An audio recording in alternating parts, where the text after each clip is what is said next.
It's September 29th, 2042. 3 weeks ago, the first perplexing reports emerged. Earth's gravity, a force as constant as time itself, had begun to behave erratically. Objects weren't simply falling or rising.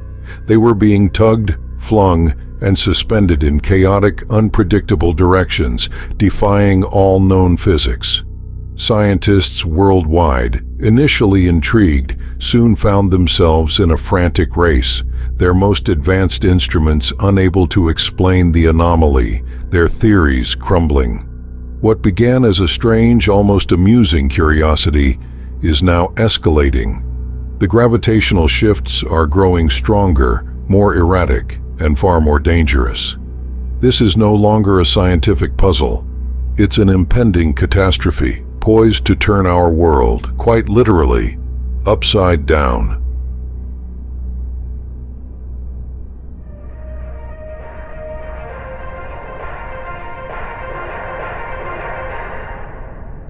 Good morning, good afternoon, good evening, and welcome back wherever you are on this increasingly unstable planet we call home.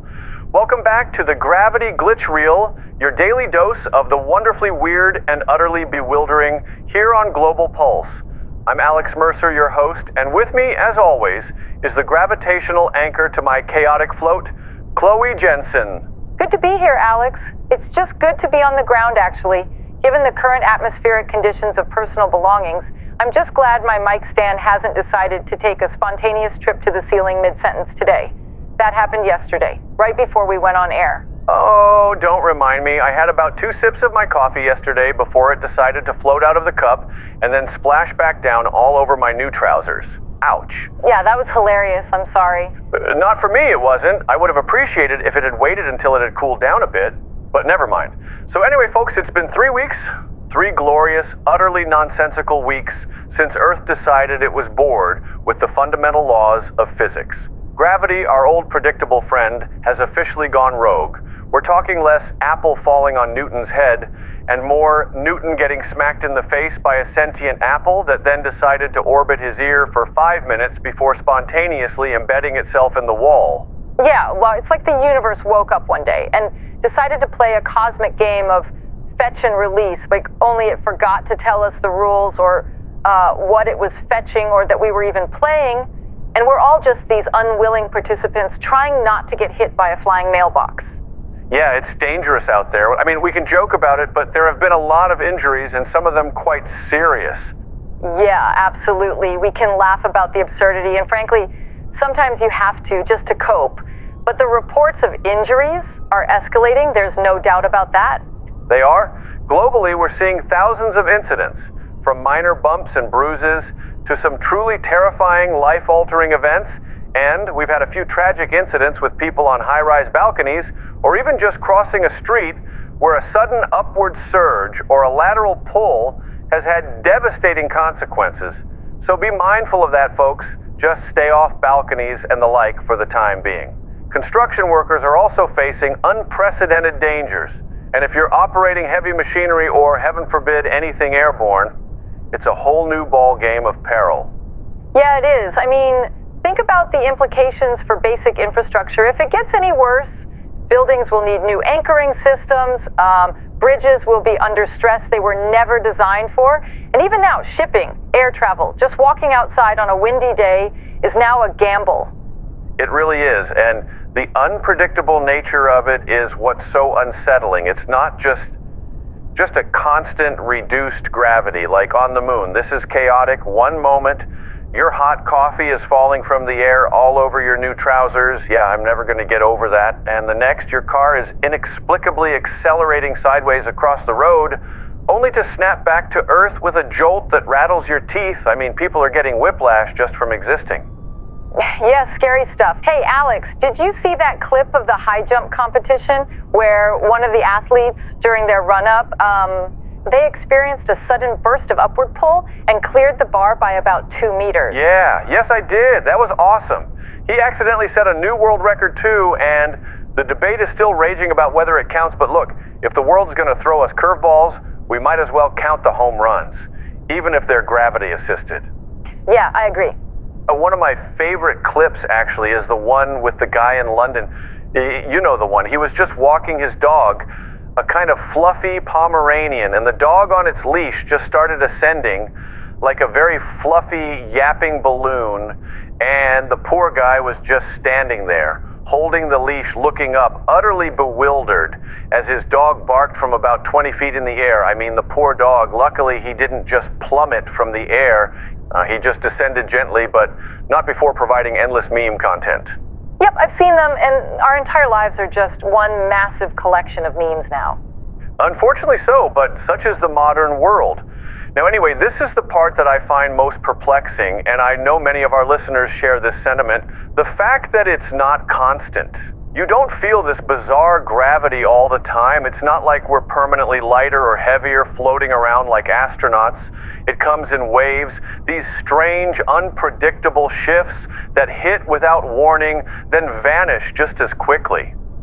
Yeah, that's probably the most unsettling part for me, the feeling of normalcy, then the abrupt shift into whatever this is, where 1 second everything is normal, that comforting, familiar pull to the earth, the reassuring weight of your feet, and the next you feel something not painful, but it's just deeply, fundamentally wrong. Well, what drives me crazy is when you've spent 30 minutes that morning trying to get your hair to look just right, achieve that perfect sleek look that I go for, and then all of a sudden, bam! It decides to shoot off to one side, start levitating towards the ceiling, or just generally conclude that you should look like a disheveled mess for no apparent reason.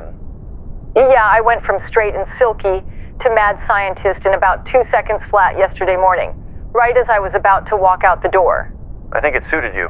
But anyway, because of this wave-like intermittent nature and the sheer randomness of it all, there's been some wild speculation.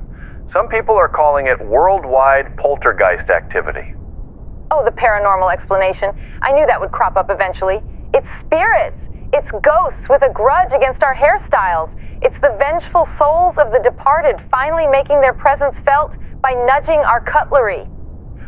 Pretty much they're saying it's some sort of global paranormal event, a collective haunting on a planetary scale, which would be kind of awesome. I love horror flicks and spooky stuff. Imagine telling that to the grandkids. War, famine, pestilence? Meh, that's boring. Back in my day, the whole planet was haunted. You couldn't even grab a coffee without some poltergeist fighting against you trying to stir it counterclockwise. So count yourself lucky, young man. That selfish, inconsiderate future generation. Yes, they're not even born yet, and already I don't like them.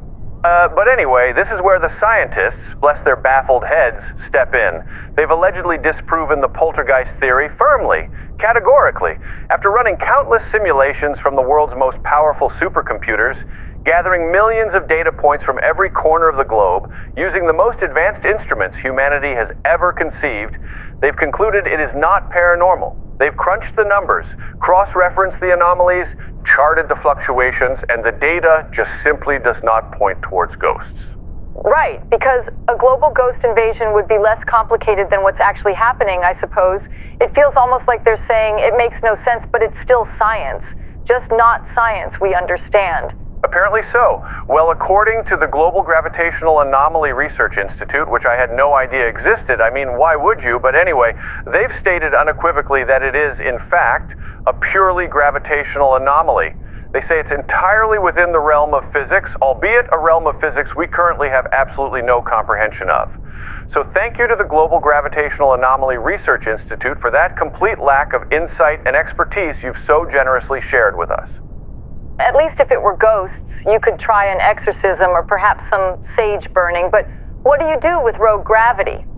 Well, the answer to that, Chloe, is I have absolutely no idea, and neither does anybody else by the sounds of it, but despite being completely stumped as to why this strange phenomenon is happening, as we said before, the scientists are apparently able to tell us that it's definitively a gravitational issue.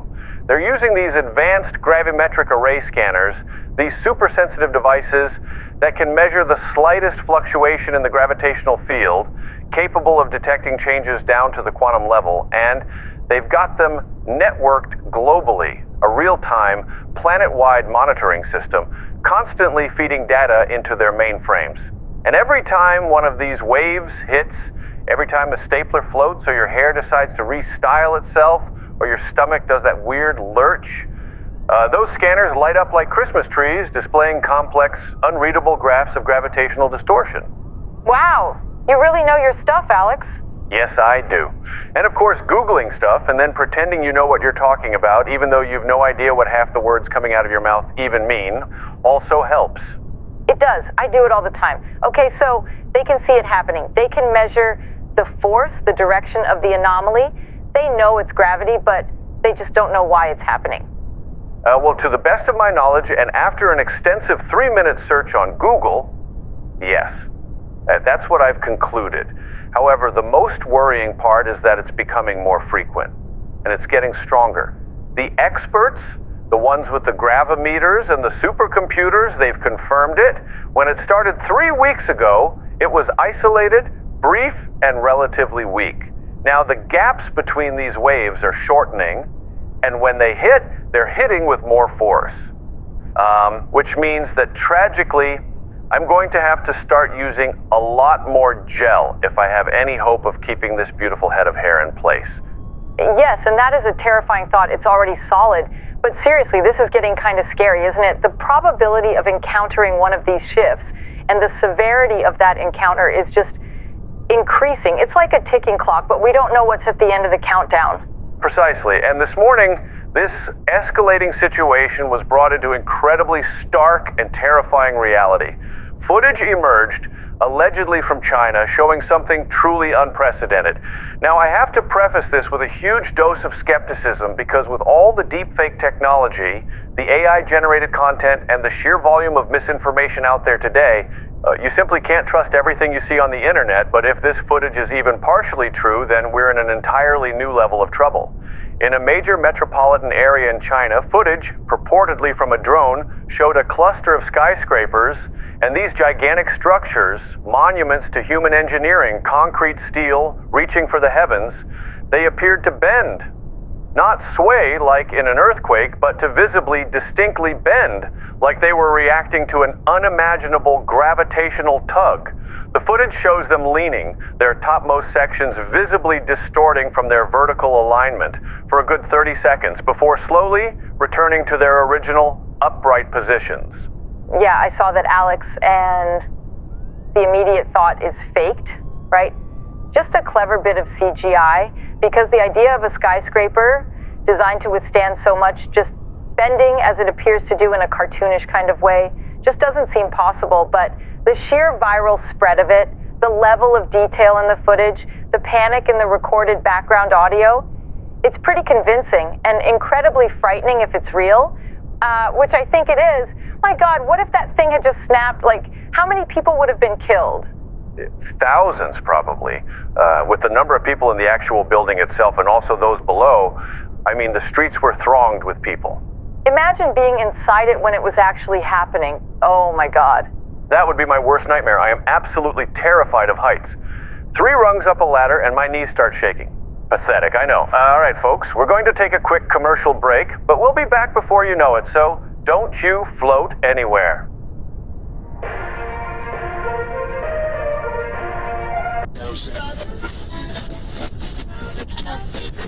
Which means we're not dealing with an external localized energy field or a new type of particle interaction, as many of my esteemed colleagues are still desperately trying to model. No.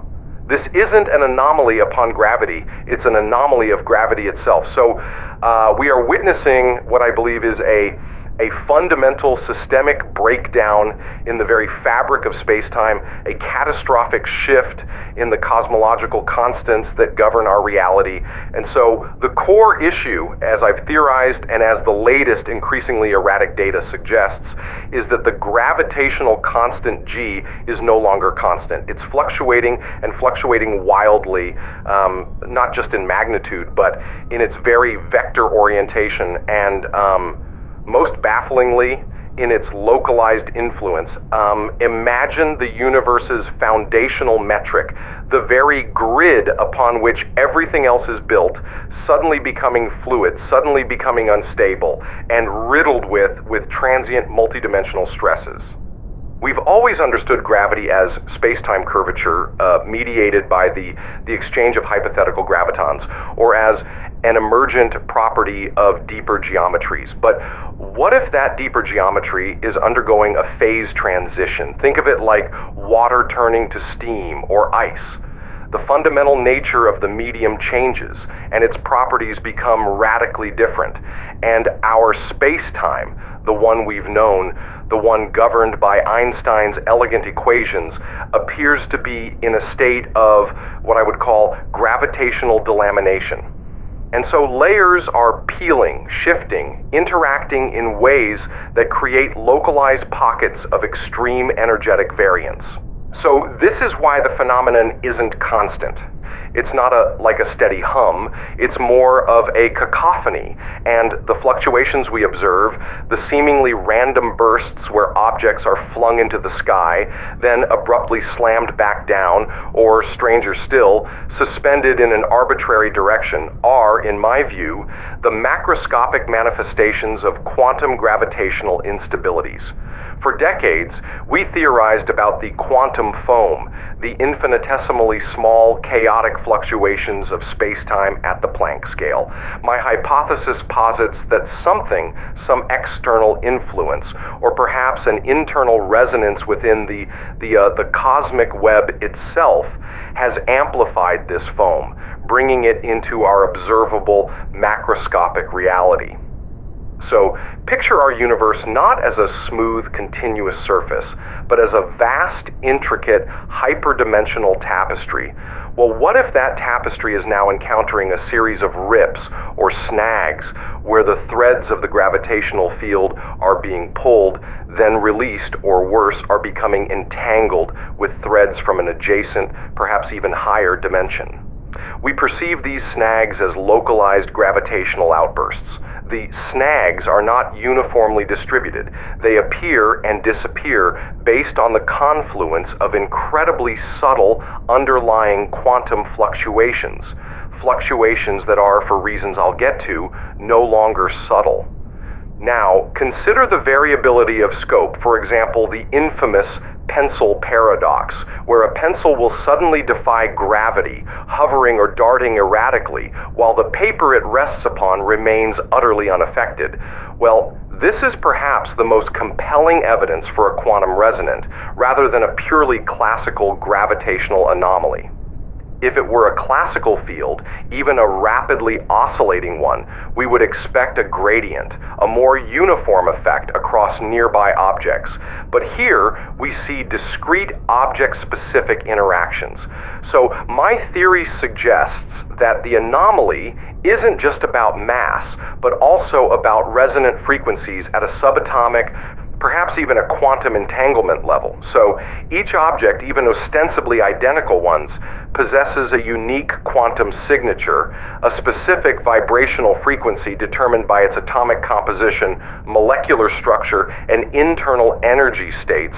And when the gravitational delamination occurs, it doesn't just create a generic space-time distortion, but instead, it seems to be propagating a complex, multi-frequency wave front through the underlying quantum field. So, certain objects, due to their unique quantum resonance, are tuned in to specific destructive or constructive interference patterns within this new chaotic gravitational field.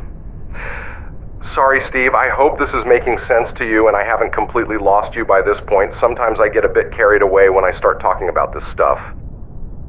I'm sorry, were you saying something? No, just kidding. No, this is fascinating, absolutely fascinating. I'm just trying to wrap my head around it. So, yeah, that was one thing that really confused me, how certain objects could be affected by this gravitational weirdness, for lack of a better word, and another object right beside it might not be affected at all. I mean, you can understand why some people are suggesting this is some sort of poltergeist activity. Sometimes it looks like something you would see on YouTube, one of those top 5 poltergeist moments caught on camera or whatever, but clearly it's not, and it's fascinating how you've explained it. So, certain objects are tuned in to patterns of some sort within this gravitational field. Yes, so imagine a sound wave. If you hit a specific note, only objects tuned to that frequency will vibrate. Now imagine a complex, multi-note chord being played through the structure of space-time itself. A pencil, with its particular density, crystalline structure, and trace chemical composition, might resonate with a certain frequency within this chaotic field, causing its inherent gravitational interaction to be radically altered, perhaps even inverted. However, the paper, with its different structure and composition, might resonate with a completely different frequency, or perhaps none at all within the active bandwidth of the anomaly, and so remain unaffected. It's like a hyper-localized, quantum-selective gravitational field, picking and choosing its targets based on their intrinsic vibrational tuning. And this also explains why sometimes an entire street or a block or even a city can be affected. These larger events are not just isolated quantum phenomena, but resonate with a larger macroscopic structural frequency. And when the anomaly creates a broad, low-frequency wave that resonates with the collective quantum signature of, say, the foundational bedrock beneath a city, or the specific architectural resonant frequency of a district, then the entire area can experience a unified, though still chaotically directed, gravitational shift. It's a sort of sympathetic quantum vibration on a grand scale, where the local space-time itself, influenced by the mass and structure within it, enters a resonant feedback loop with the anomaly. And these large-scale events are terrifying because they demonstrate the anomaly's capacity to synchronize with massive structures, to find a common harmony, so to speak. And the terrifying thing is, they are increasing in intensity and frequency. I mean, 3 weeks ago, these were isolated curiosities. Now they are happening almost all the time, growing stronger, more violent, more utterly unpredictable.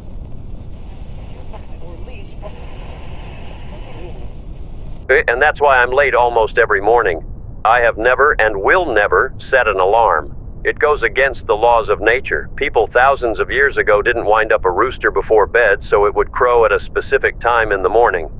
And neither will I. Yeah, no, I get it, Jimmy. It's just, a lot of people have been ringing into the show complaining about your absence and asking why. Well, let them complain, Karen. Good golly, can these people not get on with their day without Jimmy Waxmore feeding them their breakfast, without Jimmy Waxmore quite literally spoon-feeding them the news? Like they're going to be starved to death of information, which, let's face it, is probably very unreliable anyway. Even I don't believe half the things I say. So listen, people, stop your whinging, stop your whining. I'll get here when I get here. And until then, as difficult as it may be, you'll just have to listen to Karen. Well, I hope it's not too difficult. Now anyway, what a day it's been, Karen. Another pesky day, in a world gone wobbly, very wobbly indeed. Oh, absolutely, yeah. Shockingly wobbly, Jimmy. And those wobbles in the gravity thingy are getting more and more... Wobbly. Yes, they certainly are. Yeah, it's happening more frequently now. Like earlier, my phone just lifted up and became attached to the ceiling for about 7, maybe 8 seconds before falling back down into my hands, luckily. I was waiting there ready to catch it, but just a couple of seconds later, it lifted off the table again, just a few inches, and then just flung itself across the room, like it was falling sideways, basically, and then stuck to the wall. So I went over to try and pull it off, but it was like it was super glued to it, and then all of a sudden it just came loose and dropped to the floor. It was weird. Well, not really, Karen. I mean, that is what's happening. But anyway, yeah, I had a similar incident this morning. It was about 11:40. I'd just woken up, and I made my way into the kitchen where my wife, Meredith, had a face on her like an old wrinkly balloon. Devoid of joy, its soul seemingly deflated, leaving a withered, hollowed-out expression of complete misery and defeat. Typical Meredith. See, unfortunately, what happened was I got up in the middle of the night to use the bathroom, and because of the gravity wobble, I basically managed to urinate everywhere apart from into the actual toilet bowl. But Meredith accused me of using the gravity wobbles as an excuse for my general lack of laziness when it comes to handling Mr. Willie when he goes pee-pee. She said, and I quote, I've been cleaning up your disgusting bladder juice every morning for the past 27 years, and I'm sick to death of it, and then something about wanting a divorce, which I thought was very harsh. It's actually only been 26 years. Yeah, that is harsh, Jimmy. Like, considering everything you've done for Meredith over the years. Exactly. 26 long, arduous years, Karen, and in all that time, I have only forgotten her birthday 14 times. 14 times. That is way below the average for the standard American husband. Most of my buddies don't even know the month. Not even the month of their wives' birthdays. But I'm not like other men. I actually care about my wife. I know her birthday falls somewhere between September 3rd and September 26th. Now, if that's not dedication towards a marriage, well, I'm very sorry, but I don't know what is. Yeah, Meredith should be more grateful. Like, those times you did remember her birthday, or at least get it right within a 23-day time frame, you always got her that $20 voucher for Grime Busters Emporium. Like, imagine all the Clorox she's been able to buy with those vouchers over the years. Oh, good grief, Karen, it's not worth thinking about. Meredith could open up her own store at this point, which, come to think of it, she probably should. It would certainly help us financially. She's developed an awful fondness for vegetables, and they don't come cheap these days. I keep telling her, just stick to the junk food. It tastes way better, and plus it will easily take a combined total of about 20 years off our lives, which means we'll save thousands just by being dead. Yes, that's actually very true. See, that's the thing about you, Jimmy. You've always been very, what's the word? Financially astute?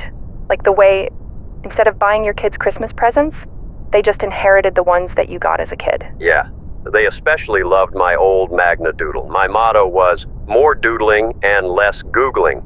And to this day, that law still stands. Meredith gets 10 minutes a day to Google whatever she needs to, and then it's back to the doodle board. Well, there you go. You're not only financially astute, but obviously extremely generous too. So, Meredith, if you're listening, treasure this man. I couldn't agree more. Oh my God, that gave me a fright. That was my Jingle Juggler Jamboree award that just fell off the wall, and I don't know if you felt it too, Karen, but just before it happened, I could feel a strange surge of some sort in the pit of my stomach, although I don't know if it was the gravity wobbles or last night's Vindaloo.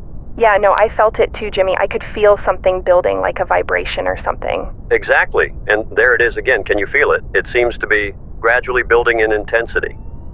Yeah, that's weird. I've never felt it like that before. That is a very strange sensation, Jimmy. It is.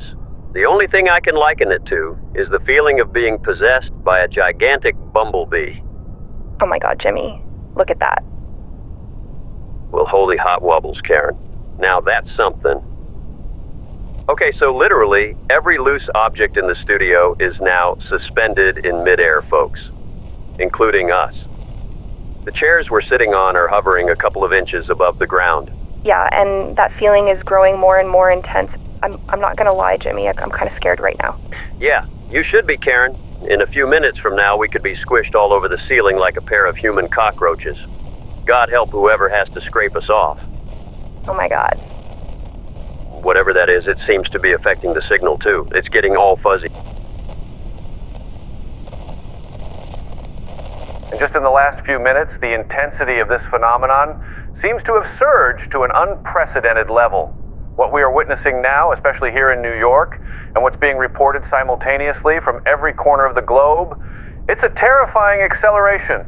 Reports originating from across the 5 boroughs, particularly Manhattan, are now visually confirmed across every available live feed. We're hearing descriptions like swaying, wobbling, buckling. But from what we're actually seeing, those words don't describe the sheer madness of what's happening right now. Take a look. If you have access to any visual channels at the iconic skyline, structures like the Empire State Building, the Chrysler Building, the One World Trade Center, they're not just swaying like in a high wind, they're being tugged. And tugged violently. I actually don't know how they're able to withstand that structurally, but somehow for now they are. We're watching the top floors of the Empire State Building being pulled, then released, only to be yanked in a completely different, impossible trajectory just moments later. Yeah, it's like watching an actual living thing. And those buildings, they're literally groaning. I mean, you can practically hear them through the subs. Our sound engineers are trying to filter it. But the structural stress, the groaning of steel, the shattering of windows, it's all of a sudden become the new soundtrack to our city. And it's not just the static structures that are being affected by this. The streets below are in absolute chaos. We're watching real-time footage, and I mean, it's difficult to even articulate what's going on. Cars, trucks, emergency vehicles are being pulled in every conceivable direction. Not just skidding, they're actually being lifted, just lifted clean off the street, before being slammed back down with incredible force. And then before the dust can even settle, it's being picked up again and dropped over and over. It's just physics gone mad. It really is. Yeah, and we're also seeing reports of street furniture, benches, lampposts, even fire hydrants being ripped from the ground and sent tumbling, sometimes hundreds of feet into the air, only to crash down with terrifying force. Manhole covers are popping open like champagne corks, their heavy iron lids becoming dangerous projectiles. And so the sheer volume of airborne debris, uncontrolled and unpredictable, is creating a death trap on the streets below. But while objects, everything from vehicles to streetlights, from the very pavement beneath our feet, are being violently affected, people appear to be, for now, largely spared from the direct physical displacement. Well, thank goodness for that at least, but the feeling, I mean, we're all experiencing it, aren't we? It's like being on a ship in the roughest storm imaginable, but on land. Every nerve ending is screaming. We absolutely are, and every single one of us in this studio right now is feeling a profound, unsettling sensation. It's like a persistent, internal tugging, a kind of deep vibration that resonates through your bones. My clothes feel like they're constantly being pulled in different directions. It's disorienting, even nauseating for some. We've had crew members have to step away, feeling faint or dizzy from the constant shifting perception of gravity. But critically, we're not flying across the room. We're not being thrown upwards. And the reports from the ground are the same. People are clinging to lampposts, to railings, to each other, feeling these tremendous pulls, stumbling, falling, but not being forcefully dislodged from the Earth's surface as the vehicles and debris around them are, it seems to selectively target certain objects at certain times. With some speculating, it has something to do with the molecular compound of an object, its density, its electromagnetic signature, or even some unknown resonance frequency. I really don't know. I'm not an expert on the subject, but whatever the reason, it's a terrifying reprieve, a thin thread of hope in an otherwise utterly apocalyptic scenario. And one can only pray it remains that way. I mean, the thought of people being subjected to the same forces as these vehicles, it just doesn't bear thinking about. Absolutely, and even the psychological toll of witnessing all this, I can only imagine some of the horrific things people are seeing out there right now. As for here, in the studio, the situation is becoming increasingly difficult. We're all standing, our chairs are just floating midair, as well as some of our other equipment. It looks like something you'd see on the International Space Station. We've had to try and secure everything we can. The studio lights are occasionally flickering, not in unison, strangely enough, but as if individual bulbs are experiencing their own localized gravitational anomalies. It's truly bizarre and a little difficult to concentrate, but we are committed to bringing you these reports no matter what. Luckily, we're not in a high-rise building. It's only 2 floors, but we can still feel a slight movement as if the foundations are being tested somewhat. Sometimes you hear a bit of a clank and a groan, and it's pretty unnerving, to say the least. Unnerving it certainly is, and it's not just here.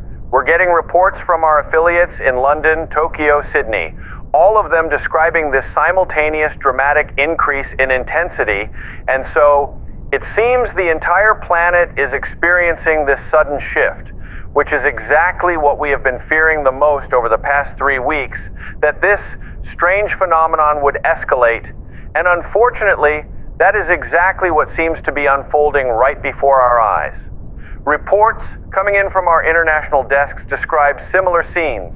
The Eiffel Tower in Paris, now leaning at unsettling angles, its base visibly under immense unseen stress, its iconic lights flickering erratically, the Shard in London, its glass exterior is now a shimmering, distorted wave as the building itself is pulled back and forth. And in Tokyo, Drone footage shows entire districts where vehicles are being thrown around, and the famous Shibuya crossing intersection, usually a hive of activity, is now a desolate expanse. It's just completely riddled with shattered pavement and airborne debris, all while people cling to anything bolted down. In Egypt, the ancient pyramids of Giza are reportedly shifting on their immense foundations.